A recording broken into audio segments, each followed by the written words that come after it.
വീടെടുത്ത മുതൽ നമ്മളെ വല്യാപ്പ മുതൽ ഇന്നേ വരെ മുഴുവനും മുസ്ലിം ലീഗിൻ്റെ സ്വന്തം വർക്കർമാരാണ്, പ്രവർത്തകന്മാരാണ്. വേറെ ഒരു പാർട്ടിയിലെ അംഗങ്ങളും ഈ വീട്ടിലില്ല. തറവാടിൻ്റെ ആരംഭം മുതൽ ഇപ്പോഴും അങ്ങനെ തന്നെയാണ് തുടരുന്നത്.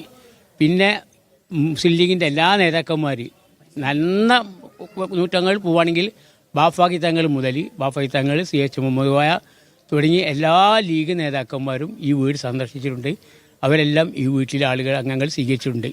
CH മുഹമ്മദ് കോയയ്ക്ക് തിരഞ്ഞെടുപ്പിൽ മത്സരിക്കാനുള്ള പണം നൽകിയത് മുതലുള്ള ചരിത്രമുണ്ട് ഈ തറവാടിന്. കുടുംബത്തിലെ മുതിർന്ന അംഗമായ സഫിയ തിരഞ്ഞെടുപ്പിൽ കെട്ടിവെക്കാനുള്ള പണം ഫാത്തിമ തഹ്ലയ്ക്ക് കൈമാറി. ഇവിടെ ഉള്ള പാരമ്പര്യ തറവാടുകളിൽ നിന്ന്, ഇവിടുത്തെ കുടുംബങ്ങളിൽ നിന്നൊക്കെയുള്ള സ്നേഹം ദിവസങ്ങളായി ഇപ്പം ഞാൻ അനുഭവിച്ചുകൊണ്ടിരിക്കുകയാണ്.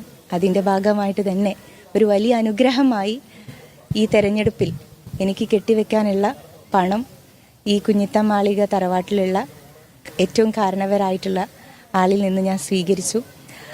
ഇതിന് മറ്റൊരു ചരിത്രം കൂടിയുണ്ട്. ഞാൻ മനസ്സിലാക്കുന്നത് ബഹുമാനപ്പെട്ട CH മുഹമ്മദ് കോയ സാഹിബൊക്കെ ഇത്തരത്തിൽ ഈ തറവാടുമായി ബന്ധപ്പെട്ടുകൊണ്ട് ഇവിടെ നിന്നുള്ള സ്നേഹവും അനുഗ്രഹവും അവരുടെ പക്കലിൽ നിന്നാണ് ഈ കെട്ടിവെക്കാനുള്ള പണം സ്വീകരിച്ചുകൊണ്ട് തെരഞ്ഞെടുപ്പിന് നേരിട്ടിട്ടുള്ളത്.